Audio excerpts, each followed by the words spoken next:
அறுபடை வீடுகளில் மூன்றாம் படை வீடான பழனி முருகன் கோவிலில் தைப்பூச திருவிழா கொடியேற்றத்துடன் இன்று தொடங்கியது. பழனி ஊர்கோவில் என்று அழைக்கப்படும் அருள்மிகு பெரியநாயகி அம்மன் கோவிலில் உள்ள கொடிமரம் முன்பு நிலா, சூரியன், வேல், மயில் ஆகியவை பொறிக்கப்பட்ட மஞ்சள் நிற கொடிக்கு சிறப்பு பூஜைகள் செய்யப்பட்டு காலை 11 மணி அளவில் கொடியேற்றம் செய்யப்பட்டு தைப்பூச திருவிழா தொடங்கியது. கொடியேற்ற நிகழ்வில் பழனி கோவில் அறங்காவலர்கள், இணை ஆணையர் மாரிமுத்து, முக்கிய பிரமுகர்கள் உள்ளிட்ட பலர் கலந்து கொண்டனர். தைப்பூசத்தை முன்னிட்டு தமிழகம் முழுவதும் இருந்து லட்சக்கணக்கான பக்தர்கள் பாத யாத்திரையாக வந்த வண்ணம் உள்ளனர்.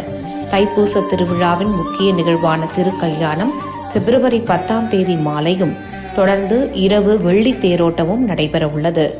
7ஆம் நாள் திருவிழாவான தைப்பூச தேரோட்டம் 11ஆம் தேதி நடைபெற உள்ளது.